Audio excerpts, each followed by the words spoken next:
single bar. Hey yo, this video right here is about T-Roy, King Von's best friend. Savages, bro. Make sure you like and subscribe for more.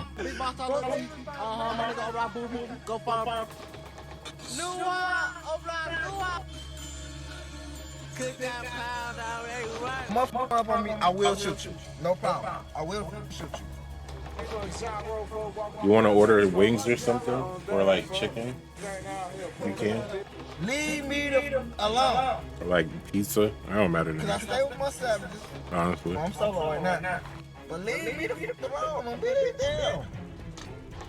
Cause you don't know if I was on your ass. Cause I ain't gonna get the motherfucker. You know, looking at you and none of that shit. I'm just gonna scorn you, dumb ass. Scorn, bitch. Schoon, bitch. Hey yo, that just sound crazy. RP my brothers, man. Scorn gang. Bro, stretch gang, scorn gang.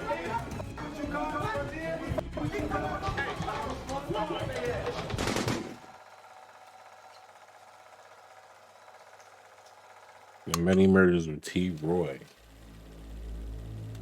T-Roy first body, Dale. Third. 2011, at around 3:45 p.m., a young man named Dale Fisher, also known as Squirrel, was walking with a friend to the corner store near 62nd and St. Lawrence when a silver two-door car would pull up next to them. Someone leaned out the window, opening fire, hitting Dale several times. This was a brutal and senseless slaying, but even more brutal was the fact that in the aftermath, someone would take a graphic picture of Dale's body laying on the sidewalk. It's moments like this that really drive home just how dark life in the Chicago streets can really be. After the shooting, and after being pictured on the ground, Dale was taken to the Stroger Hospital, where he was pronounced dead about half an hour later. Police would report claims that Dale was shot a total of 12 times.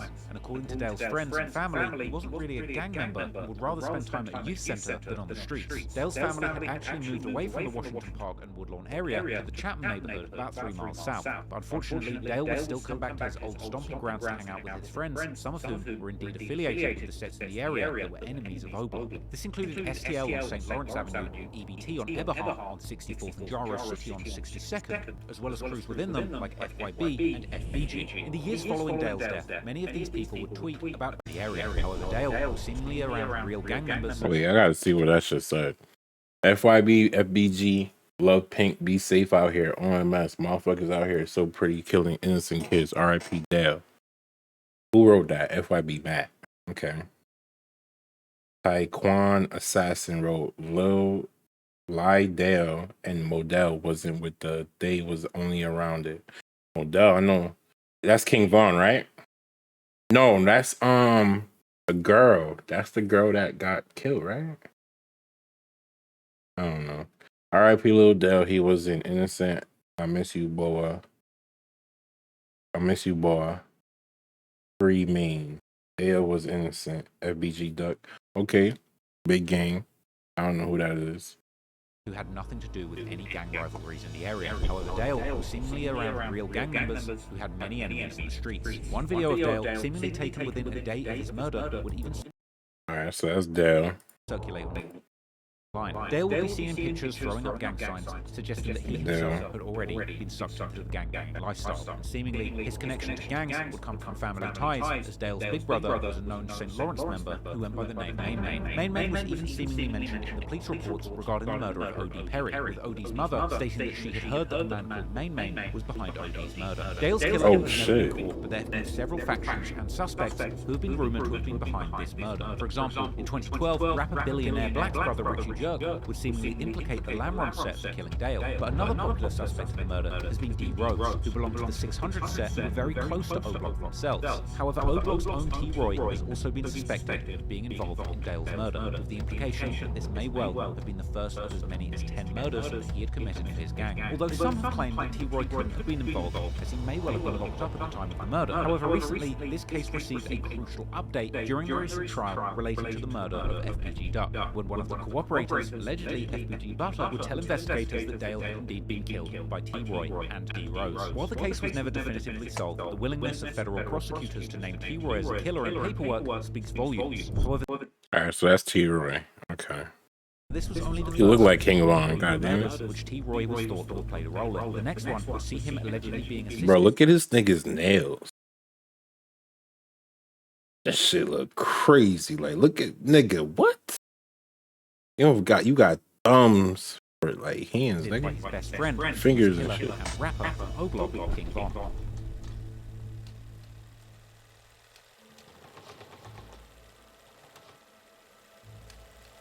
About 5 months after the murder of Dale, on the 28th of April 2012, at around 9:30 p.m, the 23-year-old man called Doc, or King Doc, real name Marlon Monroe, was walking near 63rd and St. Lawrence, the heart of STL's territory, when somebody opened fire as he was in front of the corner store, striking him once in the chest. Doc would then try to escape his attackers across the road through a patch of tall weeds in an empty lot in the 6300 block of St. Lawrence, where he would ultimately succumb to his injuries, passing away on the spot. However, when police would come to investigate the reports of shots fired, they couldn't see Doc laying there in the tall weeds, and would leave him there. And it wasn't until Doc's relative, a teenage boy named Modell McCambry, would go through that empty lot on his way home hours later that he would actually stumble upon Doc's body. According to Doc's family, he had been going through a rough patch in his life and had recently been freed after doing a prison bit, which he was seemingly also celebrating on his social media. Doc had only recently begun getting his life together, getting his GED in prison, and now he wanted to get himself a painter's license to start making an honest living. In fact, the night he was killed, Doc had actually been at his aunt's property doing some maintenance, shortly before his life was cut short. However, Doc was also allegedly gang-affiliated, particularly with the EBT set named after Everhart Avenue, who were close with several other gang sets in the area, including STL, Jaro City, and MOB. People seemingly affiliated with these sets would also mourn Doc's death on their social media, some of them even seemingly alluding to knowing exactly who had killed Doc and vowing revenge. The police would also monitor on social media that members of these gangs held Lamron and Brick City, which is an older name for 600's hood, responsible for Doc's murder. But on the other hand, in 2013, MOB Beans would tweet how he was about to do his ops like Wick, the former name of O-Block, had done to Doc. Now, despite there not being many hard facts that are publicly known about the suspect, online Chiracologists on Reddit who follow the Chicago drill scene closely have theorized that T. Roy may well be the most likely culprit in the murder of Doc. Bruh, why these niggas got a whole fucking... They got a fucking... What's this shit called? Hold on, y'all. Got a fucking thing on... This is seemingly based on a poll. They got a fucking poll on who y'all think killed Doc. God damn. Roy may well be the most likely culprit in the murder of Doc. This is seemingly based on factors like T-Roy being known for aiming to the chest and for killing affiliates that weren't directly involved in the many beefs that O-Block had. There are also claims that EBT had been talking about catching T-Roy on Facebook immediately following the death of Doc, but ultimately this murder remained unsolved, despite many people believing that this killing may well have been carried out by a group of shooters from O-Block, which included... Who this nigga? Why he crying like that? Interestingly, King Von would start a Twitter account in the months that followed this murder, where he would seemingly tweet openly about his friendship with... Phineas and Ferb is me and my T-Roy, Troy, I know what we finna do today. T-Roy and their activities in the streets together, saying that they shoot people like it's nothing, and tweeting openly that he will kill. Bruh, you know damn well they shoot niggas, bro. Nigga dressed like this, bro. They wearing Timbs. Timbs, my nigga. Look, what the fuck is they wearing? And black, bro. If you wearing Timbs, especially Timbs that look like work boots, bro. These not even official Timbs, probably. They look like work boots, my nigga. You're wearing somebody else's jeans. Them jeans barely fit. Yo, these niggas is dangerous. I ain't gonna lie to you. Like, I would have seen these niggas in a nude for a fact they up to no fucking good. You know what I'm saying? Like, it is what it is, bro. Like, he would seemingly tweet God damn damn. friendship with T-Roy and their activities in the streets together, saying that they shoot people like it's nothing, and tweeting openly that he will kill. With this in my days, people try to get money in the hood.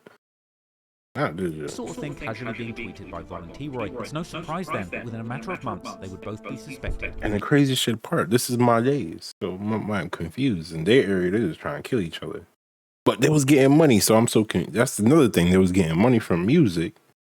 They got a whole thing going on in their hood where they getting money from music, but they still choose to just beef. Ain't that wild, bro? Like, imagine this, bro. Like, you got your whole team, y'all got on. All y'all got on. Y'all could get money from music. Y'all got industry pull now. Y'all could get into different shit, get into different work. Y'all don't got to be in the hood that much no more. Y'all could actually try to do something other than going to college or try to work at fucking a 9 to 5. You feel me? Instead, they still chose to just try to kill each other. Made no fucking sense, bro. Yet another murder in the neighborhood.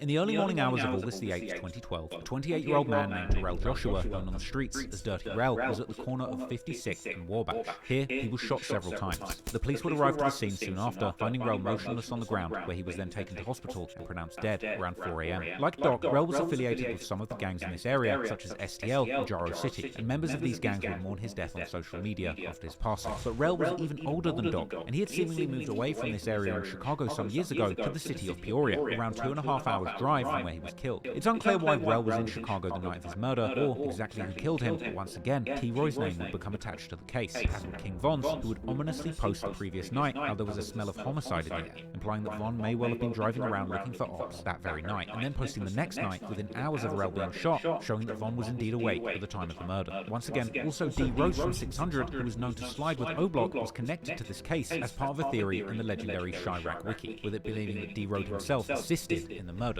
Now, while it's not clear exactly who shot Rel, it seems that his friends thought that this murder was indeed done by O-Block, because the very next night they would exact their revenge. That night, on the 8th of August, an O-Block member by the name of White White, or Whitey, real name Tony Dunn, was hanging out with King Von around O-Block, where they were celebrating Von's upcoming birthday. Von would enter a store near the apartment complex, while Whitey would wait outside. Unfortunately, it was there when Whitey was shot to death by a member of Jaro City called 50 Shot, who was then caught by the police right near the scene of the murder, even shooting it out with the cops. It would take over 10 years for justice to finally be delivered in this case, as in 2023, 50 Shot would finally be sentenced for the murder of White White and 2 attempted murders of the police officers who arrested him, with him receiving a whopping 115-year sentence. As I've discussed in length in my video, King Von, Rap's first serial killer, this was a moment that would make King Von yearn for revenge. After the death of White White, Von begun a determined sliding campaign with the goal of killing all of O-Block's ops, and Von would later rap on his song Demon, but it was literally witnessing Whitey's murder that turned him into a demon, motivating him to commit numerous murders. And as Von would often discuss his It's number always of a change of son, but I feel like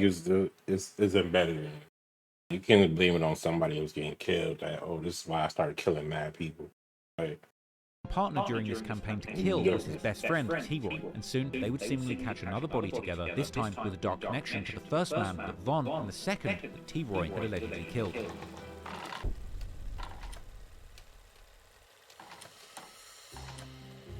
Modell. About 2 months after the death of Dirty Rel and Whitey, Modell McCambry, who had found his relative Doc dead earlier that year, was walking with his friends on the street in STL's territory. A gunman would approach them on foot and begin shooting at Modell. At this point, his cousin Miles Turner would heroically attempt to shield Modell with his own body, also ending up getting shot numerous times. Miles would miraculously end up surviving the incident. He survived in a though. wheelchair, as was seen in a media piece about him, where he met former governor of Illinois, Pat Quinn, to talk about surviving gang violence. Unfortunately, despite his heroic attempts to shield his cousin, Modell would end up losing his life that night. The police would soon determine that the shooting had indeed been gang-related as part of the ongoing rivalry between O-Block, or Wick City, and STL. That's sad, bro. Imagine that, bro. Yo, you shield yourself. Bro, you like that's how much you love your cousin though. That's like family is everything, bro. It's like you shield yourself. You got shot how many times? 18 times? You survived. God had a bigger purpose for you. You survived. And your cousin, like, you feel me? You saved his life. But they still, like, these niggas is that evil, bro. The devil work in mysterious ways, bro. They still got to that nigga. That's crazy. Which Modell Like, you'd have thought, like, yo, this time, you know what? Yeah, we just missed. 2 specific suspects. This One of nigga these being survived, King Von, bro. real name Davon Bennett, who they determined to be the shooter, accompanied by T-Roy, who had allegedly been at the scene with Von. Unfortunately, due to many witnesses refusing to speak with the investigators out of fear of retaliation, both Von and T-Roy would ultimately not be charged for this murder. They would continue to torment their ops on social media, seemingly bragging openly about their victims, with Von literally tweeting the day after the murder that him and T-Roy just can't stop killing, and telling their Twitter followers to stay tuned and find out who will die next. However, after Von's death in 2020, detectives would finally get witnesses to come forward, and the case was ultimately closed, with Von determined to have been the shooter. But the next murder that Von and T-Roy were suspected of being involved in was the killing of another high-profile shooter in a rival Chicago gang, and yet another killing that's been shrouded in mystery and theories for years now.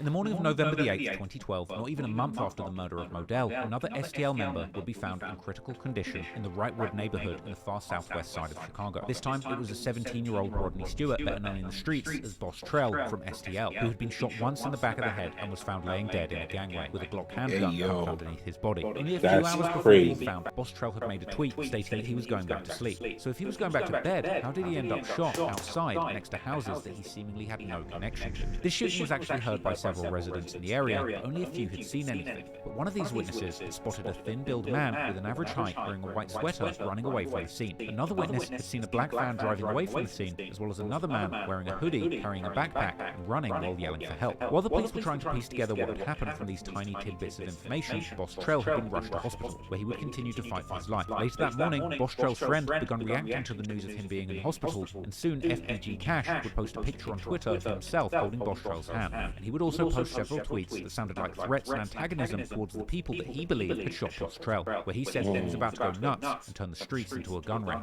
Only a few minutes later, T-Roy and King Von would begin a tweet storm of their own, where they both heartlessly mocked Boss Trell, as well as seemingly implying that they had something to do with the shooting, with T-Roy tweeting "Man down," Von tweeting "LOL, the struggle." T-Roy would even tweet "F him, die slow," going on to reference the infamous true crime reality show Verse 48, suggesting that he had just Verse 48'd his victim. King Von would then follow up with another heartless tweet saying that his ops aren't dying on time, a reference to Boss Trell's status in hospital. And then T-Roy himself would reference the situation mockingly, tweeting "No Trell, stay alive." Unfortunately, later that night, Boss Trell would pass away from his injuries. But still, even the next day, King Von would continue to taunt STL, claiming that STL really stood for steady taking losses, as well as referencing Boss Trell directly, tweeting "He ain't the boss" to him. Tragically, it would later be reported that Boss Trell seemingly knew that he was in danger in Chicago, and that he'd even had plans to move to Iowa, where he had a lead on a new job. In fact, the very night he shot, he had already had a bus ticket bought to get out of town. His fears were very much warranted, because Boss Trell himself was rumored to be a known shooter, with many believing that he had killed for his gang too, particularly Shabroid from Oblong. That same reporting would then make claims that many around Trell, including his girlfriend, as well as the detectives investigating the death, actually knew who'd done it, but without credible witnesses, including Trell's girlfriend, who said that she didn't feel comfortable talking about people she thought were involved, they ultimately couldn't bring any charges. But given that Von and T-Roy were heavily implying their involvement in the murder on social media, it would be no surprise that the internet would also begin to think they must have had something to do with the murder. Images would even circulate of a photo that T-Roy shared, showing his Timberland boots covered in blood, with the implication that the blood may well have belonged to Boss Trell. These rumors were later further fueled by people close to O-Block and STL, who would seemingly admit that Von and T-Roy were those responsible.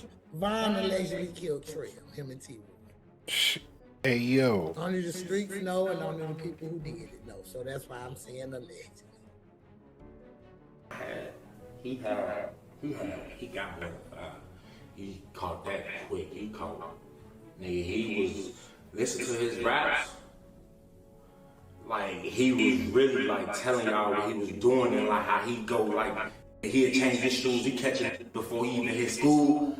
Like, you know, like, he caught Trell. Some goofy ass was on my podcast telling me he ain't, boy, on God, OD Soul. Boss Trell is folks' work. Like, stop that. Like, that was folks' work. He did that. People would point out that Von I feel like that, I could tell that shit hurt home too. Up to the morning that Trell was Yeah, found. like, However, there that's was crazy because we really listen to them songs and glorify them shits too. other Like, suspects. these niggas is hurting over that shit. Like, I mean, like, from O-Block, particularly what next can year you in do? 2013, Like, after a well-respected good O-Block music. member called Jay Money, real names are like wood. sad, it's good music. Immediately following that murder, friends of Boss Trell would tweet saying RIP to Boss Trell, insinuating that it may have been Jay Money who had been the triggerman, with them celebrating his passing. Then, the following year, in 2014, STL member FBG Young would post a tweet that seemingly implied that Boss Trell had died due to some kind of betrayal taking place. Then, in 2015, another good friend of Boss Trell, rapper FBG Duck, who was also Boss Trell's cousin, would rap in his song My Homies that it was actually a girl who had betrayed Trell and caused his death. This would seemingly match with the earlier reporting of Boss Trell's aunt blaming his girlfriend for not cooperating with the police. The rumor regarding a girl setting Boss Trell up would eventually develop into a completely new direction. According to this rumor, Trell used to leave his guns at a girl's house, but that girl had a brother who ended up taking the gun. This brother was part of a gang called Quiet Money, who apparently controlled the area around where Boss Trell was found shot. On the morning of his death, he had supposedly gone to get a gun back from the brother or the area Hey, around yo. where Boss Trell. this shit crazy. So her brother controls. Wait. He's a part of the gang or controls? taking the gun. This brother was part of a gang called Quiet Money, who Oh, apparently party. controlled the area around where Bostrel was found shot. On the morning of his death, he'd supposedly gone to get a gun back from the brother, but this would ultimately wind up with him getting killed, with this story being substantiated by people who were close to the situation, such as EBT-BG. Trill. BT, the ops didn't do that. They didn't do that. STL didn't get no get back for BT. But anyway, he got wrapped up in some trying to go get his pipe back that his brother took from him. Like I say, everybody took guns from STL. This rumor hasn't been proven to be true either, and the murder of Bostrel is still an open case. It's Oh, well, that sound more realistic, right? Don't it sound more realistic than Vaughn killed him? I feel like everybody's blaming Vaughn, right? That sounds way more realistic. That he did get his gun taken, you know what I'm saying? Or he let whatever borrow his gun, he went to go get his gun back. They wasn't trying to give it back. And he ended up getting shot over that shit. Like, especially if some gang war shit, especially if he's in their hood too. Like, they don't give a fuck about where you're from. No hood. There's no hood stronger than the next hood. Every hood feel like they're better than the next one. You feel me? They're all the same. They're all the same. They're all gonna kill you. I don't care where you from. Do that shit in your own hood. That's your own niggas. And it's crazy. The worst part is your own niggas will kill you too over that dumbass shit. So you pretty much gotta take it as a loss. He probably ain't want to take it as a loss. important to mention that there's never been any definitive proof exactly who was the girl that supposedly set Bostrel up, and what exactly was her role in this supposed setup. Many have naturally accused Bostrel's supposed girlfriend, but there have been multiple women in his life, which was something his supposed girlfriend had also implied. So we may never know who did it, but regardless of exactly who it was, if the tweets were anything to go by, to Von and T. Roy, the murder and death of their rivals was just an everyday activity, and with that in mind, it would only be a matter of time before they indeed killed again. God damn, bro. Who this? On the T-Roy's 19th of November 6th body. Little James. 2012. This is like, what, 2 years after I graduated? You graduated in 2011 or 2010? Huh? Yeah. Ain't nobody else here? Huh? Bruh. These niggas is doing this type of shit while we just graduating high school. These niggas is, you know the worst part? We graduating high school. We don't know these type of shit happening. These niggas is younger than us. These niggas is younger than us. These niggas is like freshmen. So they bodying this man right here look like a grown ass man. No cap. This dude right here look like a grown ass man. T. Roy probably around this time, 2012, like 15, 16 years old, bro. You telling me he bodied this grown ass man? These niggas is different. On the 19th of November 2012, about 10 days after Bostrel had passed, a man in his 30s named James Holman was standing in his fucking 30s. He's 30 years in old. front of his apartment when four men reportedly 32 years old. by apartment Bro, windows he might. approached him, at least one of them opening fire, hitting Holman in his forearm and chest, with these wounds later proving fatal when he was rushed to hospital. The shooting happened in the 6000 block of South Michigan Avenue, which is in the heart of 600's hood. This immediately raised the question, who, other than people affiliated with 600, would exit a building in that area before immediately shooting somebody? This question particularly arises when you know the fact that Holman was an alleged member of the Gangster Disciples, apparently being better known in the GD. streets as Lil James or Baby J, with him he a also GD. allegedly having Okay, ties there to you the go. MOB set, who 600 and their affiliates such as O-Block were in a bitter feud with. Moreover, the deadly duo King Von and T. Roy would once again begin their tradition of seemingly implicating themselves in the murder on social media, with Von clowning somebody only 20 minutes after Lil James was shot, continuing later that night by tweeting that he was killing GDs often, followed by a now infamous deleted tweet where Von outright claimed that he had killed 5 GDs and shot 10. Meanwhile, T. Roy would seemingly clarify who the O-Blockians were clowning by asking if anybody had gotten shot yesterday. Von would also seemingly match the description of the shooter in the police incident report, although this likely doesn't prove much given his rather average height and weight. However, once again, there would also be other suspects, including members of 600 such as Bitedown, with rumors circulating of 3 murders that he was suspected of committing. Another suspect that was considered was M-Thing, the brother of prominent 600 member D-Thang. But whoever may have been responsible for James's death, the fact is King Von was arrested only a few days after for unlawful use of a weapon. Von would end up behind bars for over a year, year, leaving his best friend T-Roy alone in the streets of Chirac to continue waging war against his ops. And allegedly, while Vaughn was gone, T-Roy would end up committing several more murders before he himself would ultimately end up losing his life. Bro, he killed 7 more. He said, bro, I'm a true killer. T-Roy's next alleged murder victim was somewhat more mysterious than the others, who were so far all from rival sets near O-Block. This man was a 27-year-old called Stunner, real name Frederick Taylor. Stunner belonged to a gang called TTB, or Train to Blow, which also went by the name Suwoo and FOA, meaning family overall. This set hailed from the so-called low end on the north side of Washington Park, near the shores of Lake Michigan, particularly from the public housing projects on Lake Park Avenue between 39th and 40th Street. As a 27-year-old, Stunner was already fucking projects, he currently had a long history in the streets, and he had also tried to make it as a rapper, with songs circulating in early 2011 and possibly even earlier, with his crew Street Gang, which included other rappers from TTB and FOA. From his music and social media, it's clear that Stunner had friends and enemies all over Chicago, as he would affiliate with other sets such as Wreck City, all the way in the west side, whilst also dissing their ops such as Face World and BOC or BOCO, both of whom had their hoods near Wreck City. Street Gang was also seemingly dissing O-Block's close affiliate Lamron, as well as Keith Keith and his GBE crew that O-Block at the time was still friendly with. And although far away from O-Block, TTB were also close with many of O-Block's enemies, including 051 Young Money and Jaro City. So they were therefore beefing with O-Block and its affiliates like 600 by association, as seen in tweets by prominent member TTB Nez. And then, around the 9th of June 2013, at around 1 a.m. That's why there's so many goddamn killings out there. They affiliated with, you get cool with one gang. You as a gang already got like 3 gang beefs. Now you get cool with one gang, and they got like 3 gang beefs. Now you got 6 gang beefs. That's why they killing so much. You get it? Huh? Okay. Ain't that crazy though? You think about it, like, bruh. There's so many projects tied up together that, like, what it looked like that map looked like 10 projects tied up in the same area. So it was like, what can you do? They're all going to just keep killing each other.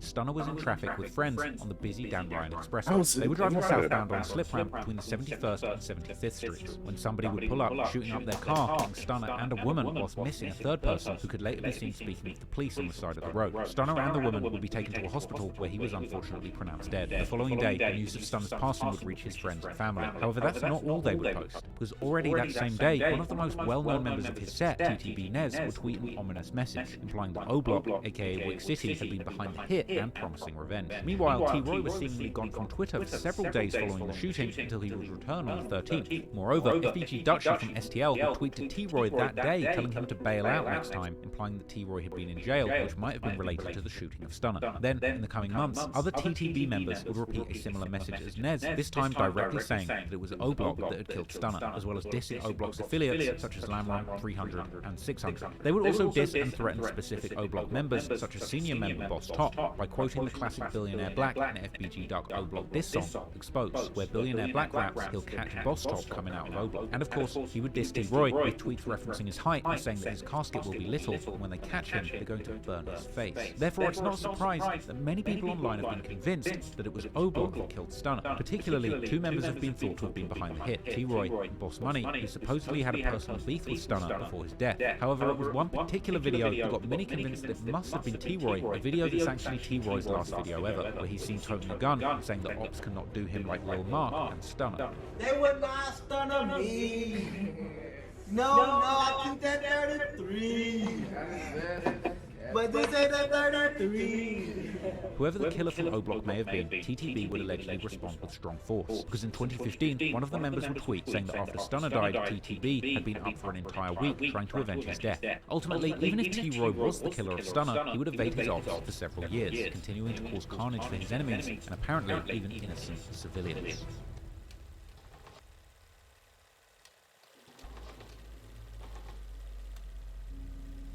A few months after the death of Stunner, T-Roy would allegedly get active again, this time with particularly tragic consequences. On the morning of September the 17th, 2013, a local elderly man named Billy Sargent was sitting at a bus shelter near 61st and King Drive, a location known for being a hotspot for violence, as it borders the two neighborhoods, Washington Park, in this case known as the territory of O-Block-affiliated sets 600 and Front Street, as well as West Woodlawn, where rival sets like back that L. and This shit Taekwondo getting once crazy. came. While sitting at the bus stop, like he used to do every morning, someone would approach and start shooting, hitting Billy several times. 67-year-old Billy Sargent would be taken to a hospital where he would unfortunately be pronounced dead, and his friend would later give a video interview to the Chicago Tribune remembering his dear old friend. 7 He was times. the last person on earth that should ever get shot for sitting on the corner. All the old gangsters boys, they knew him. This was somebody that was just, I don't know, man. I don't know. That's a shame, man. Oh, horrible, man. Listen, do you know right now? I have seen Yellow Tape in this neighborhood with my kids going to the park at least 15 to 20 times this summer. I'm saying I don't want to cut my roots, but when I bring my grandkids down here to go in the park, do you know what? Not question answer. I came out, let's go, 3 weeks ago. They stopped the bus right here and all the police. Somebody shot at the moving bus right here, shot somebody in the head. This was 3 weeks ago. It's in the police records. Cause we stood over there and asked the police, like, you know, what happened? And I told them I was retired parole agent, so they said, man, somebody shot the bus. So that's what it's like now, you know. Police would tell the media that the shooter may have actually been shooting at a rival gang member, and after the shooting, witnesses would report the shooter running away near the scene, apparently his description matching that of a 14 to 15-year-old boy, who was apparently eventually captured 14 and to interviewed, but 15-year-old ultimately boy. released without charges as he had an alibi. Interestingly, the police would also That's arrest T-Roy. T-Roy the very next This day, nigga like accusing him of 14, criminal trespassing. 15 already got 10 bodies. Well, this is number 7, right? Along with E-Dog and BJ from O-Block. Although the charge is seemingly completely unrelated to the shooting of Sargent, the timing is peculiar and has likely contributed to many of the rumors that T-Roy may have well been the shooter, given particularly that the shooter apparently appeared smaller than the average adult. But another factor pointing towards O-Block being responsible is the fact that this shooting took place only a few weeks after the murder of J Money, who was one of their most beloved members, and the fact that one of the people who was allegedly present when J Money was killed was the infamous female assassin K.I. from STL. K.I., that's her name. Afterwards, about how someone had just tried to kill her, but missed, with it being plausible that this indeed could have been T-Roy shooting at K.I., ultimately killing an innocent bystander in the process. Moreover, it seems that O-Block may well have been hunting K.I. again a few months later, because on the 1st of November, the 32-year-old woman was shot in the leg as she walked in the 6300 block of South Vernon Avenue, the territory of STL, around 12:23 p.m. Shortly before 2 p.m., FBG Dutchie would tweet how O-Block had come through shooting again, but had shot an innocent junkie. And then the next day, K.I. would tweet saying that O-Block had tried to shoot her, but missed, hitting someone else. And then a few weeks later, Dutchie would specify that that shooting had indeed happened on Vernon. Then, some months later, K.I. would even tweet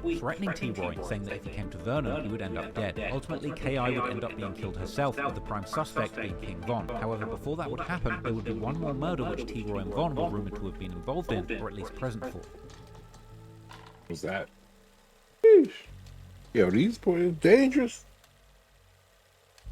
2014 would start bad for T-Roy, because on the 9th of January he was arrested on a warrant, likely due to being out on bond after the previous legal problems that he had already racked up. However, about a month later, T-Roy would be released, and not just him, but also his right-hand man, King Von, with Boss Top welcoming both home in mid-February. But at the same time, sending a warning to all of their ops, the O-Block's top shooters were back in the South Side streets. And the ops had reasons to be fearful, because only a little over a week after the murder of the innocent man Billy Sargent in September 2013, the O-Block and 600 Alliance had lost one of their biggest rappers, L.A. Capone, who was murdered on the 26th of September by members of 051 Young Money. The death of L.A. Capone, who is still considered to be one of the most charismatic artists to have ever come out of the Chicago drill scene, hit 600 and O-Block equally hard. Together with the murder of J Money earlier that month, the O-Block 600 Alliance... Yeah, the niggas wore J Money too, That's Glory exactly Boys. what they would get in 2014, because in March, 051 Young Money's biggest rapper, Lil Mark, real name Mark Campbell, would put out a scathing diss track aimed at O-Block, 600, Lamron, and all of the other Black Disciple sets who had formed an alliance in the Chicago streets. This diss song was called No Competition, and it was named after Lil Durk and Lil Reese's diss song against the Ops called Competition. In the song, Lil Mark would diss numerous O-Block, 600, and other members from the alliance, and the music video would even include a clip of Lil Mark being on FaceTime with Lil Reese, making it clear that there was a deep animosity between these two. What y'all on?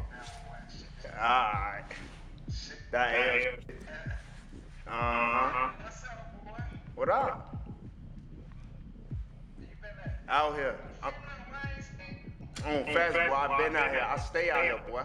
The song itself made Lil Mark the prime target for the O Block 600 Alliance to get revenge. And on the 28th of March, only a few days after the No Competition music video was posted to YouTube, Lil Mark was standing at a bus stop on the 300 stop of East 53rd Street, which despite the street number, was about a mile away from 051's hood on the opposite side of Washington Park. While at the bus stop, a silver van would pull up and somebody would hop out, opening fire, hitting Lil Mark in the head and killing him on the spot, with graphic images of Lil Mark laying on the ground at the bus stop circulating on social media in the following days. One witness would describe to the police how the shooter had an extended clip, but they were unable to see their face. Several hours later, the police would find the van used in the shooting about 2.5 miles away in the low-end area, but the van, which had Florida plates, was engulfed in flames. Once again, immediately after Lil Mark's death, while 051 members were paying homage to him, such as their most feared shooter, 051 Melly, who would seemingly jump in the streets looking for revenge as soon as he heard about Mark's passing. Meanwhile, Von, T-Roy, and other O Block 600 members would begin dissing him relentlessly and insinuating their involvement. 051 were a violent set with a lot of enemies, and people from O Block, 600, and THF were all celebrating the tragic news. However, even beyond the celebrations, one video would circulate seemingly showing King Von, T-Roy, and D Rose from 600 together in a car driving past Lil Mark's death scene, all while police were still combing the evidence. Hey, it's a 2-50 Damn, body down.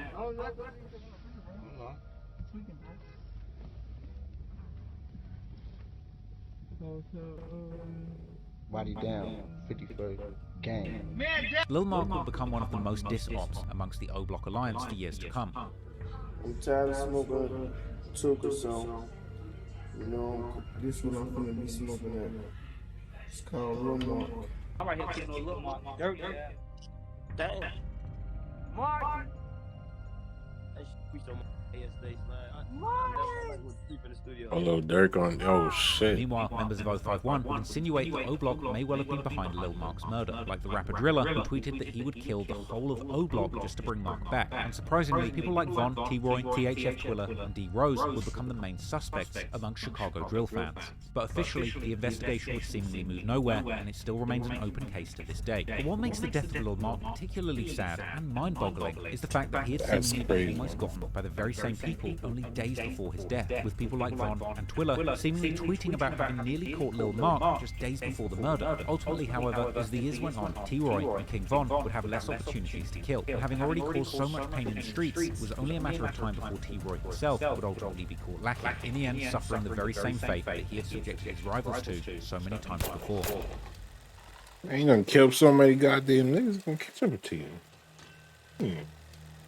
That's the T-Roy, 2017. Later in 2014, the Deathly Trio, Von, See, my favorite T-Roy, 2K. D Rose, would all get locked up again on different occasions. But while T-Roy would eventually be back on the streets for a period of time in 2014, this wouldn't be the case for Von, who would get charged for the murder of Malcolm Stuckey in July, only months after allegedly killing female shooter K.I., with Von remaining in jail and fighting the Malcolm Stuckey murder case for several years until the end of 2017. Von would end up beating those charges, but D Rose wouldn't be so lucky, as he would not only be charged for the murder of Denzel Richardson in April, but eventually he would be found guilty for that murder, being sentenced to a monster bid of 40 years in jail.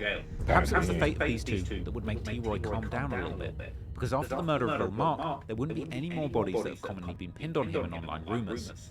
Unfortunately, the next murder associated with his name would be the murder of T-Roy himself. In 2015, T-Roy would be arrested and charged with unlawful use of a weapon, among other charges, and he would reportedly spend over a year in jail. And at the end of 2016, O Block would suffer another major loss when one of their most respected members, Big A, was shot and killed in a restaurant near O Block. Perhaps it was the murder of Big A, who was a close friend of T-Roy, that would make T-Roy get active in the streets again. Or perhaps, more likely, we simply will never know all of the dirt that T-Roy was doing in the streets by himself, rolling solo, while his right-hand man, King Von, was fighting his murder case. But whatever the case, only a few months after the death of Big A, on the 14th of February 2017, T-Roy would be lurking again, this time in the South Shore neighborhood of the East Side. More specifically, on East 71st Street. The rumour being that T-Roy was looking for an op called TB, or Terry Barry, who belonged to the rival set Taekwon World from the West Woodlawn neighbourhood. TB was known to hang out at that location, and even had pictures of himself in front of the stores there. There were even rumours that T-Roy had actually upped his gun, or even shot at TB and his friends earlier that very day, particularly after a member of Taekwon World called Two Times would put out a remix of King Von's song Crazy Story, with many arguing that he's actually describing the events of that day. Whatever Whatever the case, from the now available security camera footage, we can see that around 11:50 a.m., T. Roy would enter a grocery store on 71st Street, together with another person who he had apparently met just moments earlier. Interestingly, this person would later tell the police that T. Roy had told him about an encounter that he had on that street earlier on, with someone apparently asking T. Roy, "What are you about?" Only a few minutes later, two men would approach the store from the same direction, with one of them stopping to tie his shoelaces, as if knowing that he would soon have to go on the run. Meanwhile, in the store, T. Roy is walking around and talking with his friend in the cold storage aisle, unaware that these two men are lurking outside the store. Finally, those two men would enter the store, walking directly to T. Roy and his friend, with the first man seemingly acting as a diversion, preventing T. Roy from noticing that the second man was approaching with a gun. That second man would then pull the gun out, shooting T. Roy once in the chest, before both men run out of the store and escape the way they came from. Meanwhile, T. Roy crawls behind the clerk's counter while throwing his own gun under one of the shelves, whilst his friend seemingly runs out of the store. The friend would then return and attempt to help T. Roy together with the store clerk, but for several minutes, T. Roy can be seen laying on the floor alone without anyone doing any of the basic first aid measures, such as applying pressure to the wound or attempting to keep him awake that might have saved him. Finally, police and emergency services arrive to the scene and begin helping T. Roy, while the store clerk begins to explain to the police what had happened. Eventually, T. Roy is carried out of the store and taken to a hospital, where he would unfortunately pass away. Soon the news of This nigga Trap Lord. Trap fucking Lord. How you know all this shit, bruh? Bruh. You the GOAT. You the GOAT. Nah. He just posted this new video. Yo, you the GOAT. I don't know how you know this shit, where you get your research from, how you get into these cameras. I don't know how you do it, but bruh, you the GOAT. Damn. passing would reach the other members of the Oblock Alliance, and members would be devastated, especially King Von, who would be crushed by the news while still in jail fighting his case. And Von would later explain breaking down on that day when he first heard the news of T. Roy's demise. You know, I'm gonna finish it out. Be cool out there. I call folks like this on like Valentine's Day. You see what I'm saying? I call folks. I call. Now I call my mom. My mama call. Now we try to call T. Roy. She can't. We try to call T. Roy. Alright, well. Nah. What I do? I call somebody. I probably call a hoe or something. I call it Zarius. I call it something. I call a hoe. Then, wham, I call my mama back. And she crying. And she, Mama, what you crying for? You good? You know what I'm saying? She, ooh, they shot T. Roy got. Oh, what? Who? What? Oh, look at the phone. You know how that's for you in jail. Hold on. Now we call him. Like, what's going on? He got hit once, some shit. Oh, damn. What's going on out there? I'm T. Roy got shot. This is the thing. Y'all don't know T. Roy. Y'all gotta be out here killing T. Roy. Y'all don't know. T. Roy got go further. T. Roy. Oh, you know what I'm saying? Y'all don't know T. Roy like I know T. Roy. You know what I'm saying? So when I hear he get shot on. You don't want to tell me like don't be lacking, don't be, you know. He was on me, he on each other, you know what I'm saying? Cause me and him, we back to back, my boy, you know what I'm saying? Both got shot. I said, hold on. I said the streets, hold on. Who got shot? Who? Nah, my ear gang, you got shot before. You gang. Folks ain't make it on fun of mine. I play it out, you know me, you gotta play it out. You in jail, so I'll talk to goof ass around, you know, you see 30. I'll leave your business on King David, I walk it off. I let it do it, you know. Now my homie, now West really did them and Junior on phone, them off the car, and the same game. Now they see me, I'm just walking around in circles on the deck, and they put their arm around me, and I'm like, damn, you good, bro, you good, what's wrong with you, Vaughn? Yeah, I'm good. What's wrong? You got a problem, man? I'm good, you know? They were having, they just killed T. Roy. Who, he what? I'm T. Roy, they just killed T. Roy. I gotta break it down. I couldn't help it. They hug me. These the real niggas, you know what I'm saying? We grown ass men. Folks grab the hug, get the there, you gonna be alright, so you gonna be alright. Oh, hold on, boy, that's my best friend, boy. Cause they just kill my best friend while I'm in jail. I mean, that's gonna go crazy. Oh, I mean, I don't know what's going on. I'm in that back in that. Who the fuck is y'all? I'm in that man. Oh, yeah. I'm in that in that. Nah, my best friend. You know what I'm saying? T-Roy's old friend Chief Keef would also tweet about him paying homage on Twitter following his passing. Although he had been estranged from many of his old O-Block friends due to events that had taken place years earlier while Keef was still living in Chicago, where O-Block veteran Boss Top was accused of robbing Keef's house.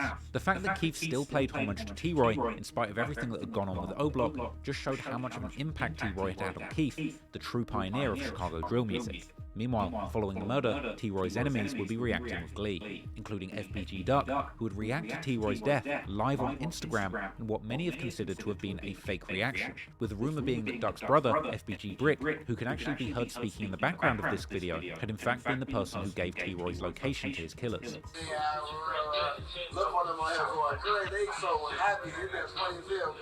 I know folks know proud, they got him out the way. I know them. I'm on live, G. Shut the f up. Before you even get it, it just came on. Bro. But still, this Instagram, it deleted ecstasy. It just came on. But damn, G, don't stop. Till get killed. Till the get spit. Damn, they on here talking about what you think about T-Roy getting popped. Damn, T-Roy got popped? When that happened? When T-Roy get popped? Damn, somebody popped. Says FBG Duck right there. Did he die? Damn, merch that they popped T-Roy. It must don't be, it must ain't that important. It ain't all over the internet. I ain't seen it. He must not be dead. Surprisingly, even with all of the high-quality security camera footage that the police had, they would ultimately struggle to find the identities of the killers for years, until finally, in the fall of 2018, they would have a breakthrough after a member of the Gang Investigations Unit made a positive identification on both men. They would recognize the shooter as Terry Barry, better known as TB, the very man that T-Roy had allegedly been hunting on the day of his death, while his accomplice would allegedly be identified as DeAndre Wallace, better known as Tuckerville Man, or Get Right.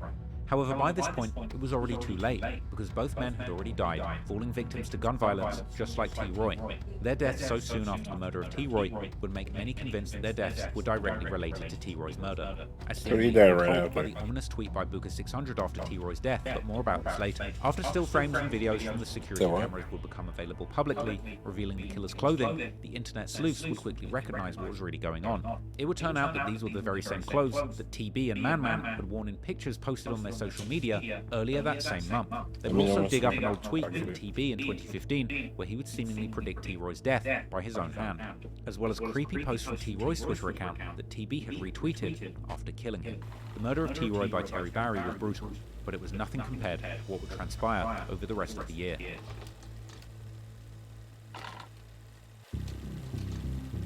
At the end, chat.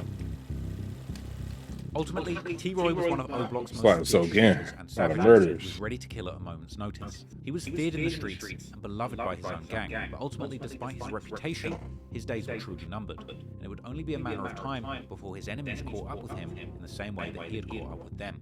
Following the death of T-Roy, remaining members of O-Block formed a new group called Get Back Gang, who waged a brutal revenge campaign in T-Roy's name. Their primary goal was to get back for T-Roy, murdering his killers or anyone that had something to do with his death. Following T-Roy's murder, numerous people from the other side would lose their lives in quick succession, making 2017 one of the deadliest years in O-Block history. Many high-profile homicides would play out in the months that followed, starting on May the 15th, 2017, when Warren Delton, aka Lil Ho from Jaro City, was gunned down. What the hell? Lil Ho was just 44 at the time, and Lil was Ho? believed to be the uncle of 600 Breezy. On the afternoon of the 15th of May, several rounds were fired in the 6100 block of South Eberhard. Warren Delton was found lying on the pavement, victim to several deadly gunshot wounds. Lil Ho was shot multiple times in his head and was ultimately pronounced dead at the scene. This murder would be the first victim of the Get Back Gang killings, with O-Block being responsible and rumors that 600 members were also present too. Despite the possible family connection between Lil Ho and one of 600's most well-known members, 600 Breezy, Lil Ho was known to be a moneymaker in the area, and due to his age, it's unlikely that he was even involved in this war at all, but simply being from Jaro City had made him a target of Get Back Gang. Just months ago, Reddit Chiracologist would even release new information about the incident that had involved in this. So they- Lil Ho had a family connection between Lil Ho and one of 600's most well-known members, 600 Breezy. He's Lil Ho O-Block, was known right? to be a moneymaker in the area, and due to his age, it's unlikely that he was even involved in this war at all. But simply being from Jaro City had made him a target of the Get Back Gang. Just months ago,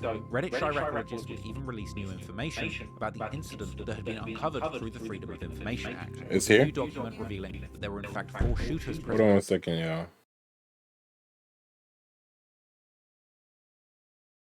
At the scene, with one of them standing over Lil Ho when killing him. It was clear that Get Back Gang was aiming to kill multiple rivals for T-Roy. Got some Commenters on Chipotle, Reddit too. would later share how at this time, this murder was seen as a warning that a storm was coming. Boy. Redditors have since I had a quote dark on that reality one. behind this murder, specifically within O-Block's close ally 600, as even after Lil Ho's murder, 600 Breezy had been pictured with McAdoo, one of the alleged shooters who had killed his uncle Lil Ho, with some people even commenting how crazy it would be that your day one homie kills your uncle, but you don't care because you put your gang over your family. But Get Back Gang was only just getting started, and 7 days later, they would strike again, this time against their GD rivals, MOB.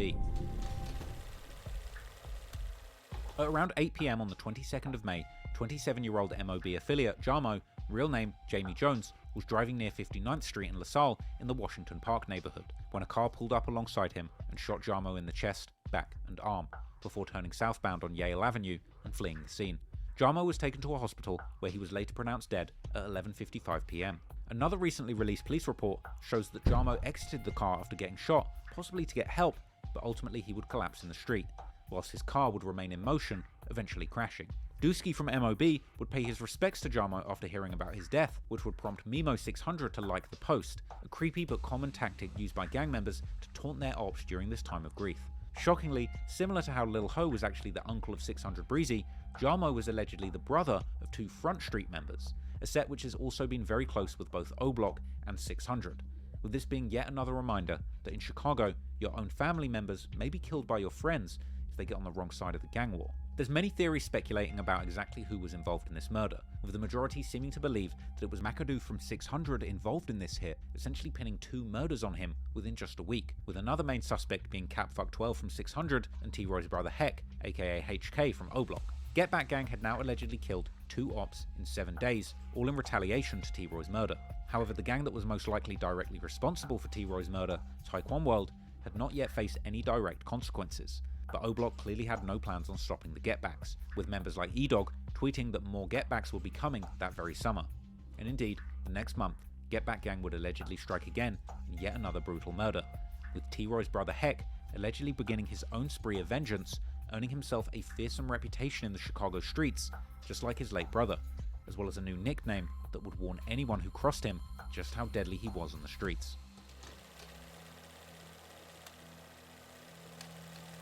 Poppy was the right-hand man of TB, or Terry Barry, the man who had seemingly shot and killed T-Roy, and the two were even seen together in multiple photos, even collaborating on music, earning them their most popular song, Taekwon Way, a tribute to their gang set Taekwon World. Poppy was just 18 years old, and much like many other teens at his age, he worked a normal day job at a local business to make ends meet. On the 16th of June, Poppy was working his shift as normal at the L&P Candy Warehouse, which was located on the 7047 block of South State Street in the Greater Grand Crossing neighborhood, just a few miles away from the main war zone around the Woodlawn and Washington Park neighborhoods.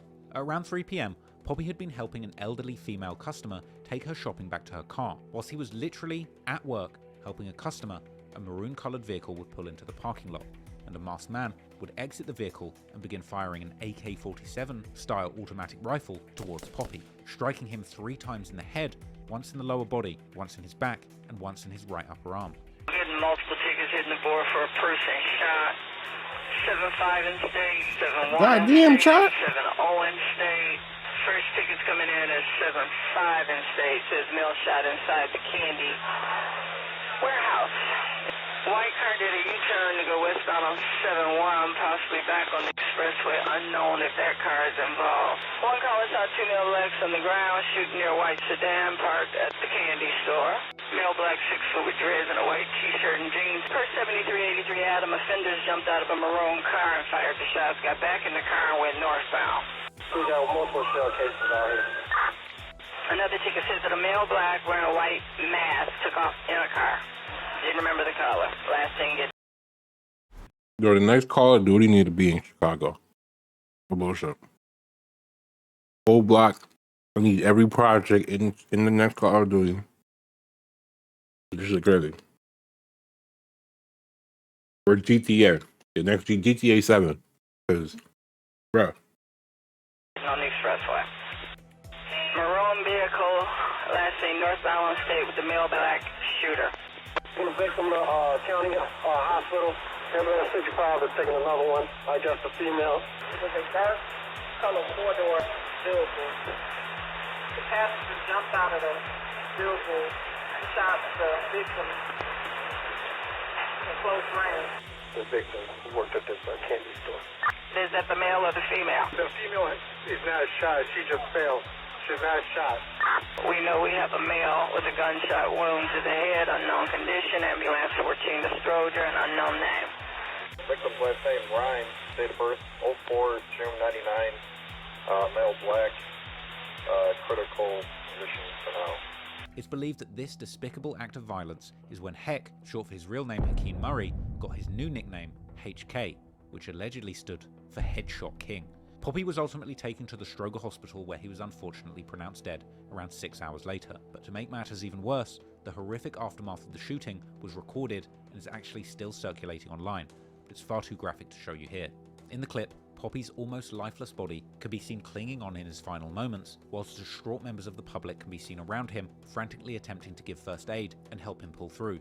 Meanwhile, the woman who Poppy had been helping put things in her car before the shooting could be seen laying on the floor, screaming in shock, and according to reports, she would remain laid out on the floor until the police arrived. This goes to show you just how brutal and senseless the violence can get in these gang wars, with members having zero sympathy or consideration to the life-changing trauma that they're putting dozens of innocent people in, on top of the actual murders themselves. Unfortunately, this murder was very personal, and the killers from O Block didn't seem to care who got in their way. And we both know that woman is traumatized for the rest of her life. Who had murdered T-Roy, and he had been rumored to have killed at least one person to himself. Now, it's unknown exactly who was inside the maroon vehicle, as no arrests have been made for this murder, and it would turn out that that store was located right next to a freeway, essentially giving the shooter a perfect chance to escape the area instantly after the hit. However, in a true Chirac fashion, the alleged perpetrators, including HK, who was the alleged shooter, would begin hinting at their involvement almost immediately. Heck would begin to be referred to as HK or Headshot King, an apparent badge of honor based on his accuracy with the gun that day. Furthermore, the day after Poppy's murder, HK was seen flaunting a chain of his big brother T-Roy, something that members are known to do when they have avenged the said person on their chain. Further insults and taunting from O Block members would implicate HK as the shooter, such as Melly from O Block visiting the candy store and shouting out HK, together with a post that reads, "If you know, heck dat savage." There are also other O Block members who have been rumoured to have been involved. For example, in the days following Poppy's murder, E-Dog would tweet comparing killing to the feeling of sex, a trend seemingly made popular by C-Day from 600 in a brazen tweet he put out years earlier. However, on the other side of the war, after news spread about Poppy's death, TB would share on Twitter that he was devastated. The two had been extremely close, and it would later circulate that following Poppy's murder, TB would suffer mentally, allegedly checking into a mental health facility twice during this period, with this seemingly confirmed by a later article by one of his teachers. Killing such a close friend to TB and a beloved member of Taekwon World, Get Back Gang were getting closer and closer to the person responsible for T-Roy's death. But they were not done killing, and it still seemed like anybody could get it. Then, just 12 days later, Get Back Gang would continue their murder spree, this time killing a female affiliate to MOB and an innocent woman. God damn. I don't know. White Girl, real name Janine Dowell, who also went by Janine Charrell, was a 32-year-old woman living in the MOB neighborhood. Many internet theories have pinned her as a set-up chick, however there's no evidence that I've found to support this. In reality, she was a mother of 3 and nicknamed Miss Make It Happen due to her dedication to grant her family their wishes. Unfortunately, it would seem her proximity to O Block's enemies would make her a target for Get Back Gang too. On the 28th of June, Janine was driving in an SUV with another woman named Juliet Washington in the Washington Park neighborhood. As they approached a red traffic light and stopped, 2 shooters would approach the vehicle, pulling up beside them and shooting into the car, hitting both victims multiple times. As the SUV rolled into the sidewalk, both shooters ran back to their car and fled. The news would report the 2 women in the car as deceased. released, and heartbreaking pictures would be taken at the crime scene as people learned the tragic news and had to be held back by police. After the murder, Washington's auntie was interviewed at the scene, with her appearing completely shocked as to why someone would kill her niece, who was not affiliated with anything gang-related and rarely even visited the city. Sadly, it appeared that Julia was simply collateral damage, with the real target likely being White Girl due to her affiliations with people from her neighborhood. Eventually, McAdoo from 600 and Lil Scud from O-Block would be arrested and charged for this double murder. Prosecutors alleged that it was around 10:30 p.m. when McAdoo and Lil Scud pulled up in a stolen grey sedan behind Washington's stopped SUV at Warbush Avenue and Garfield Boulevard, with this being in the heart of MOB's hood. They then got out the car, approached the SUV on foot with handguns, and carried out the extremely brutal double murder, firing almost 24 rounds in approximately 15 seconds. Clearly, they wanted to make sure that White Girl didn't survive. One of the alleged motives for this gruesome murder is that White Girl was looking to cooperate in a battery case against somebody allied to 600, and thus it was believed that McAdoo and Lil Scud were supposedly paid to do this hit. So she was cooperating. McAdoo reportedly made 15 calls to the person from the case in the hours before and after the murder. In just 2 months, McAdoo had been implicated in 3 murders. I didn't know she was cooperating. Had finally come to an end. Meanwhile, MOB were left mortified by this situation. Jamo and White Girl had been killed by Get Back Gang in retaliation for a murder they didn't even commit. White Girl's murder was referenced on the track Street to Me by Lil Mo, Six Blocker and Ruger, where they rap, "Can't believe they killed Janine, that was a whole girl." Whether White Girl's murder is seen as part of the Get Back for T-Roy or just a paid hit is irrelevant. She was the 4th murder within 2 months, carried out by the same group. With McAdoo being involved in the first 2, this is clearly a continuation of the gang's relentless murder spree, which had now seemingly broadened to contract killings. And sadly, they would not stop there. The next month, Get Back Gang, or so-called OB600, named after the 2 sets O-Block and 600, who had become increasingly tight during their recent violent escapades, would commit another double murder, catching 2 family members of FBG Duck on the very same night. Kobe Mack, who was from Taekwon World, is the cousin of infamous rapper from 63rd and St. Lawrence, FBG Duck, while FBG Brick is Duck's big brother. A lot of motherfuckers don't understand, like, everybody think Duck, like, y'all motherfuckers know Duck, but anybody that really know Duck, know me, you know what I'm saying? Okay. And I ain't get my name off rapping, you know what I'm saying? Just something I always had a passion for, you know what I'm saying? I started doing it, but that ain't where I got my name from. Okay. You know what I'm saying? I guess by Duck getting his name from rapping, being over famous and shit, motherfuckers see me and like, oh, that's Duck brother, but the motherfuckers that really know, you know what I'm saying, know what I be on and shit. And that's my little brother, you know what I'm saying? The little brother. The little brother, you know, my big little brother. That's what's up. Brick 2 was very close with Taekwon World and was often seen with Terry Barry and other members in his music videos. It's even theorized that Brick may have been the very person who actually gave TB T-Roy's location before he was killed. And fans believe this is actually why Brick was seen pictured with TB and Get Right around that time when those two were wearing the same clothes that they wore in the surveillance footage on the hit. The day after T-Roy was killed, Brick was heard in the back of FBG Duck's live stating how proud he was of Taekwon World that they had killed T-Roy. Duck would swiftly tell him to be quiet as he's on live before going on to pretend that he was just finding out that T-Roy is dead that moment from his chat. Look on them on here going crazy. They so happy. It been funny as hell because I know folks know proud. They got him out the way. I know them. I'm on live, G. Shut the f up. It's funny. Before you even get it, it just came on. But still, this Instagram, it deleted instantly. It just came on. In the midst of Get Back Gang's murders, Kobe and Brick chose not to stay low-key. On July the 17th, a block party was thrown in STL EBT territory. That bit just came on, but they recorded that bit. Where the duo was in attendance. Whilst Brick and Kobe were in the porch area of the house, a white SUV pulled up and a person hopped out, approaching Kobe before shooting him multiple times. Brick was then chased in the alleyway next to the house, where he too was also shot several times, and both would end up losing their lives at the scene, with Brick supposedly being left on top of a fence that he had tried to jump over in an attempt to escape. Furthermore, graphic images of Kobe's corpse lying on the grass were also revealed to the public in news articles which covered the murder. On top of that, a viral photo also circulated which depicted FBG Duck and his mother, Mama Duck, mourning the loss at the scene. And recordings of the aftermath were also released where Mama Duck could be heard screaming and crying, with her chilling outpouring of grief echoing all throughout the neighborhood. Mama Duck has since given more insight into how the double murder played out in numerous interviews. According to her, one car was waiting in front of the house where Kobe was, whilst another car came behind the house, the direction where Brick was attempting to Damn, so she lost 2 kids.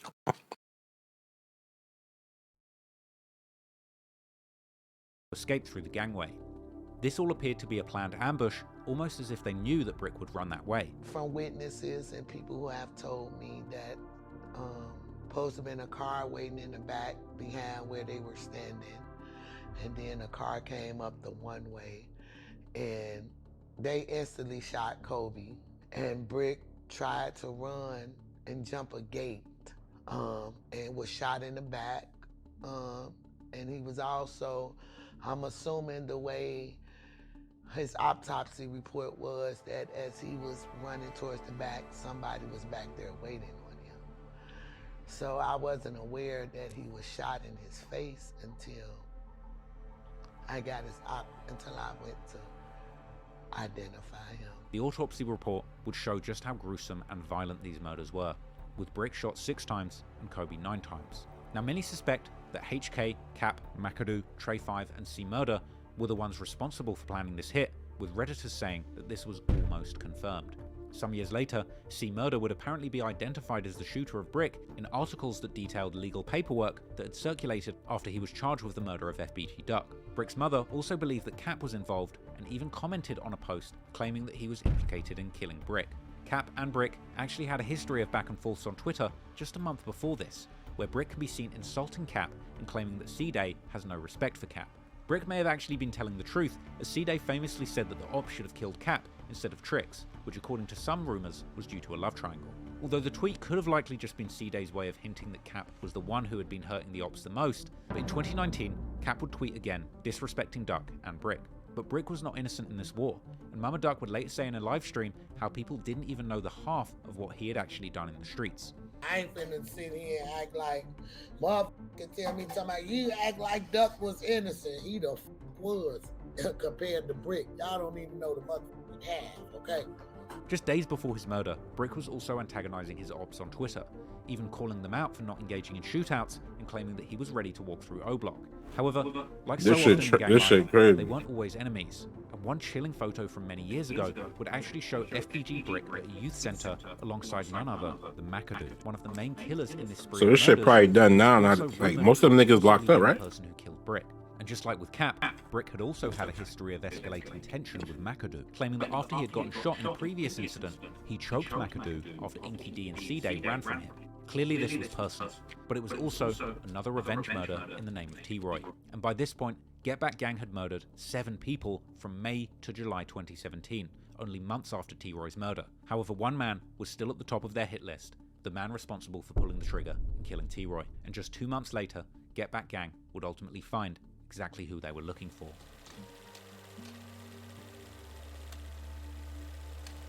With his right-hand man Poppy and FBG Brick being murdered just months earlier, TB should have seen the warning signs that he was not safe in Chicago. Likely he did, but he simply couldn't leave the streets alone after having lost so many of his best friends. TB had in fact made himself a target by bragging about his crimes on the internet and even choosing to taunt O-Block and Get Back Gang by claiming they will never get back. A brave post considering they had already killed 2 people at this point. As TB chose not to relocate in this war, sadly, eventually it would end up catching up with him. At this point, Get Back Gang was truly looking for TB, and HK was even seen on Gyro City Skinny's Instagram Live asking for his location. HK could also be seen on social media sliding and looking for TB with the other members. Then, on the 23rd of September, E-Dog would ominously post to Twitter saying that Get Back Gang was on the way, telling his fans, just watch what was about to happen. And on the morning of the 26th, TB shared to Facebook that he was feeling blessed, a truly chilling post considering what would come next. Allegedly, Get Back Gang members had spent days trying to get TB's location, and much later, Lil D would even share the messages from the moment when HK seemingly found TB's location, in a very incriminating post that apparently preceded the murder. At 12:45 PM, TB was with a man called Side from Gyro City on the 7000 block of South Chapel Avenue, when someone would pull up, shooting the pair multiple times. Side was struck in the head, but thankfully survived the incident, but unfortunately TB would be less lucky. A rumour would even later circulate that upon being caught by his enemies, TB would actually smile at his attackers and say, "You got me." With this very dramatic scenario being heavily disputed by followers of the Chicago drill scene as well as individuals close to the incident. We'll probably never know exactly what was going through TB's head at that exact moment, but what we do know for certain is that TB, real name Terry Barry, was also shot in the head and later pronounced dead at Northwestern Hospital, just aged 21. But a crazy coincidence is just how similar the headlines were about the murders of T. Roy and TB. Maybe the person writing these articles had a sense of irony, or perhaps more likely, it simply shows just how much the gang lifestyle ultimately ends up repeating itself. The police reports would later show just how brutal this murder was, with the autopsy showing how TB was shot so many times it was likely an entire magazine was emptied into him, and that in the police scanner audio, it was even said that they believed the shooters reloaded their guns and shot again. It's rumoured that the gunmen were HK and McAdoo, with this tying a whopping 7 murders to him just in 2017 alone. The police dispatch would also spot the black vehicle that the shooter drove away in. Be advised, victim on the porch is extremely critical. Border black car slipped on Chappelle going the wrong way. At this point, it is killing for a sport. It's not even real beef. Description. 2 males, 1 light complexion wearing a mask. Indeed, the next day the Yo, duo you're killing random people. they would pose together for pictures. And if Forget these rumors that. are true, Instead of killing the HK person that did it. handedly avenged his brother T. Roy after this series of back-to-back murders following T. Roy's death. Meanwhile, TB's Which friend just causes Brandon more Doug get back. would be devastated and mourn his death. In just a few months, 2 of their most notable members, TB and Poppy, were killed at the hands of Get Back Gang. TB's mother would also post a heartbreaking thread to Twitter reacting to his death, and TB's schoolteacher would even post a moving article where he explained his hurt at hearing the news of his former students TB and Poppy's death, with his mother also posting her own emotional tribute to her son in the comments of that article, also calling out hateful and disrespectful comments about her son from rivals. However, unfortunately, others would lurk in the same comments, suggesting that TB himself had allegedly murdered 4 people, including T-Roy. TB's friends, on the other hand, would begin paying tribute to him, publicly naming him as the T-Roy Slayer, and celebrating the murder that had originally caused these brutal back-to-back killings. The extreme wave of violence that followed T-Roy's death is unheard of, even in the extremely violent reality of Chicago's gang. Imagine all these good like teachers like trying to like, you know, stand up for you after you die. And then your friends name you T-Roy Slayer. Like, damn. Even after death, you can't be a stand-up guy. Like, the fuck? Numerous murders in broad daylight, all over the span of a few months. After killing TB, O Block was seemingly not done, and unsurprisingly, they would continue bragging to the whole world. Boss Top would make several tweets poking fun at TB's death, claiming that TB had begged for his life in a reply to one of his tweets, as well as numerous other posts, seemingly disputing the version of events where TB had been rumored to have smiled at his shooters before they got him. E-Dog from O Block would also join in on the taunting just a day after TB's murder, posting a basketball of scoring and saying rest in peace to T-Roy. Years later, O Block rapper Nuwop would diss TB extensively, saying that he's smoking on Terry Barry in his song Spin It. However, before the year would end, the cycle of violence was not finished, as HK himself would tragically lose his life to a completely separate situation in the very place that he would have thought he was the most safe.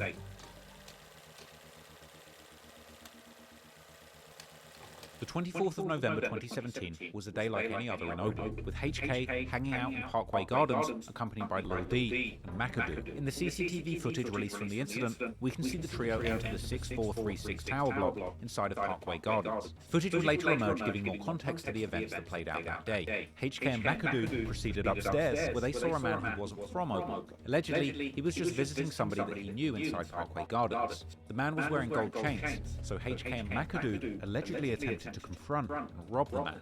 It's possible that they didn't think this guy would fight back against such hardened and feared members affiliated with O Block and Get Back Gang, but this turned out to be a big misjudgment. The man noticed a gun in one of their jacket pockets and would run away into one of the apartment units, closing the door after him. After HK tried to get in, the man then upped his legal firearm after yelling that he doesn't gangbang, opening fire on HK. HK was hit 2 times, once in the thigh, once in the abdomen.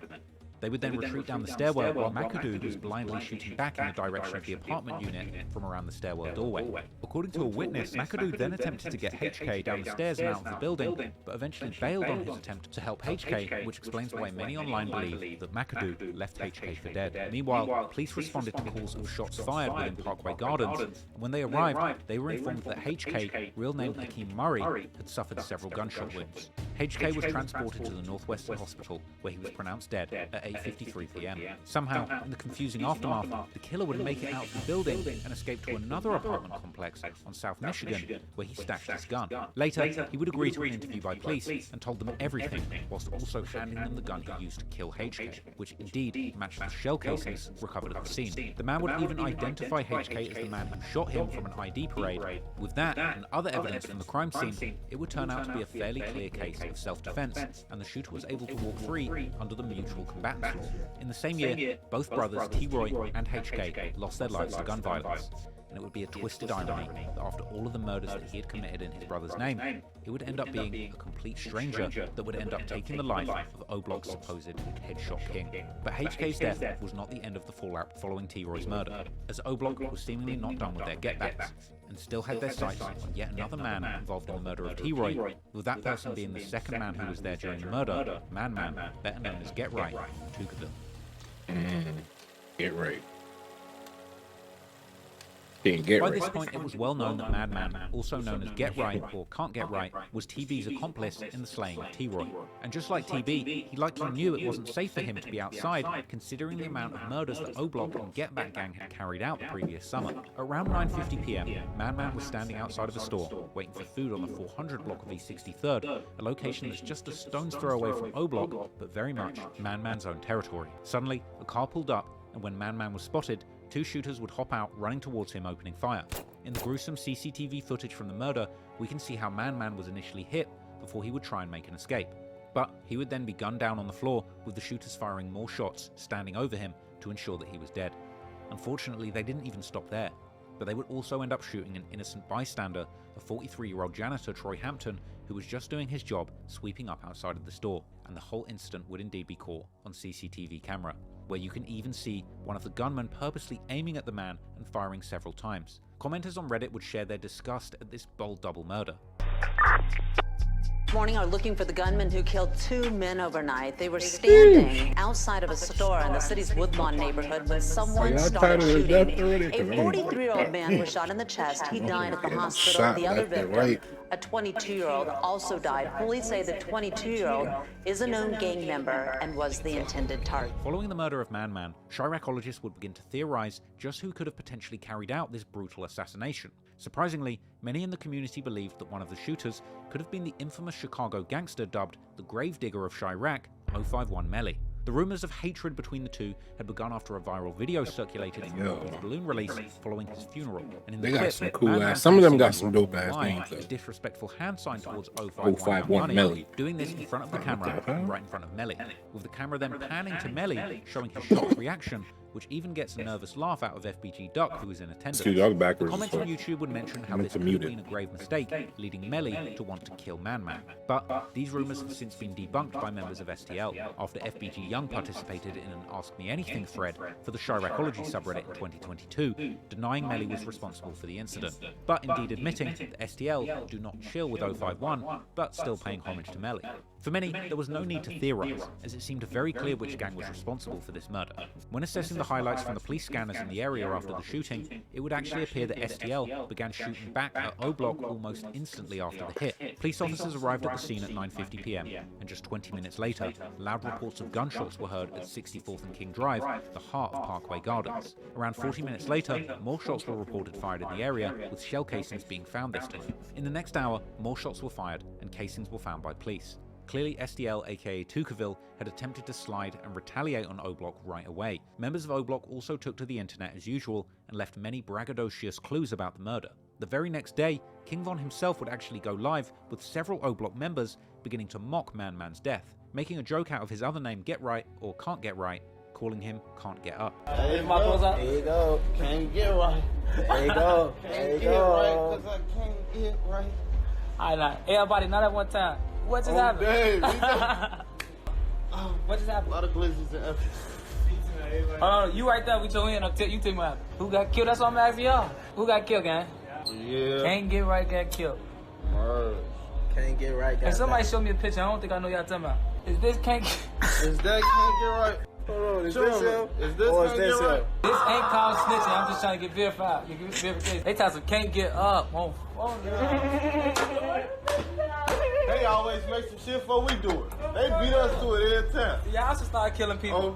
Cause y'all be doing this. You doing the man. Oh, Steve, this ain't crazy. The group would even mock the death of the innocent janitor, claiming that they will have to roll another one, seemingly unaware that the second victim of the shooting was indeed an innocent man. They said 2 down. Damn. 2 men. I can't take On David, they said it on both our lives. I could barely take David. 2 pieces? I could take one. Somebody roll another one. Can't. Whoever else got hit. They would then continue reacting to their ops posting tributes to Man Man. See that paragraph under that picture, you know it's over. Damn, best friend, you just told me to pop out. I remember back in the days when you just told me to pop out, best friend. Why the f you do me like this? You bogus as hell. They ain't try to. They gonna be dissing you. You know, you better not get caught like that. Von and his crew would then begin making more direct disses at the situation, claiming that STL stands for steady taking losses, and that the FN gave him a fresh fade like Lil Boosie. Steady taking losses. STL, steady taking losses. Before gave him a fresh fade, Boosie Boost. They fucked up folks up. Fresh fade. Why did they even put him on Front Street like he was even like that though? Von would then add that he probably knew he was gonna die and that no one will care he's gone. He probably knew he was gonna die. He did. I wish I could talk to him. Don't nobody even care about Can't Get Right like that. I don't think they gonna slide like that. I don't think nothing finna happen because of that. So they finna waste the rest of their money on that. We ain't even gonna act like nothing finna happen. Just y'all go in the house. Whoever ain't get shot, you lucky today. I'm going out. It's over. They would even continue to self-incriminate, detailing how the hit probably played out and poking fun at how Man Man was hit, trying to run away, and how he couldn't move. Somebody just popping out a cut for real, looking at your ass. Really on your ass. You just Can't get right, couldn't get right. Yeah, they all killing each other. But the self-snitching didn't stop there, because just 2 weeks after that murder, King Von would famously tweet, "Shout out to that new op pack, my brothers made it." King Von even took the disses into his music. In his Bless the Boo freestyle, he would rap, "He tried to run, but it ain't end right.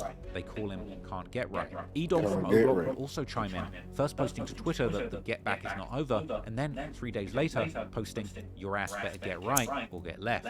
Members of STL have even admitted that O-Block were responsible for this murder. In 2021, FBG Young was interviewed by Truth Teller TV. When Young is questioned about an FBG Duck lyric regarding Man Man or Get Right picking up food, Young replies, explaining that a lot has happened on his block, but continuing to explain that a lot of stuff happened in their neighborhood, and it's different because they're on blocks and people from O-Block are in a gated community. Some you was getting some food. You know what I'm talking about. It's on Blood Angels, okay? That happened right on the corner in your neighborhood. I don't know if you ever seen the stove, like the restaurant. It's like it was a restaurant at the time. It's a stove now. It's like on 63rd between Alcohol and Vernon. So it's like, it's not like a corner, but it's like on the front street of the busy street, 63rd. Oh, man. Yeah. Yeah, in the neighborhood. A lot of shit happened in that neighborhood. I mean, a lot of shit happened in that neighborhood. It's like different, cause like, we own blocks, and like, we own blocks, and they like, in the gated community. Right. As usual, internet sleuths will begin investigating who the gunmen were, with many of them landing on 2 prospective O-Block members in particular, Muwop and Duke. One of the massive hints at the 2 being the shooters was Muwop's ominous post following the murder, where he says people wouldn't know the type of bond that him and Duke have, with the top comment clearly understanding the reference. Moreover, in an unreleased snippet from Muwop, he would rap "Duke like King Kong, standing over people in their own hood," seemingly describing the exact circumstances of Man Man's death. Muwop would post further hints at the pair's possible involvement after Duke was arrested for a separate incident, writing, "You get the right, I got the left, we're going to meet back up." And soon after, Duke was actually shot at, but luckily he survived with only minor leg injuries. But even more shocking is just how deep the theories get that Muwop was the shooter on that original hit, with many people arguing that Muwop actually has a distinctive gait, a style of walking and running that's actually very unique and easy to identify, as clips of him running in O-Block, as well as surveillance footage that came out years later during the trial where he was convicted of the murder of FBG Duck, with one poster on Reddit even doing a gait analysis theorizing that Muwop's run perfectly matched the shooter in the Get Right case. Ultimately, this particular murder was never solved, and despite the rumors, nobody knows definitively who killed Man Man. Once Man Man had passed, along with TB, both of the people who had killed T-Roy had lost their lives.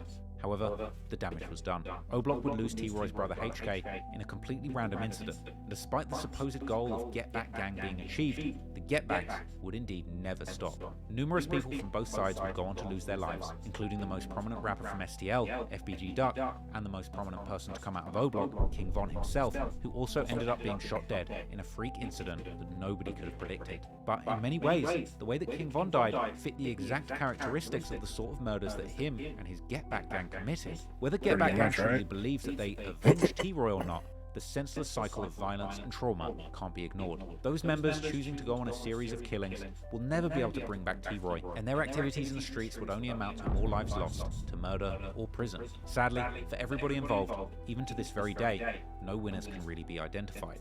The King of O-Block, T-Roy's best friend King Von, is dead, and many of the original and most important members that celebrated Get Back Gang's murders are facing lifetimes in jail or dead too. Countless families have lost their loved ones, whether to the gun or the correctional system. And it makes you wonder, what is it all for? I personally pray that one day we as a society can find a solution to the never-ending violence in these communities. And the first step towards that is reflecting and understanding. So I want to end by making it very clear. This story does not intend to glorify or glamorize the gang lifestyle in any way. There are clearly no winners here.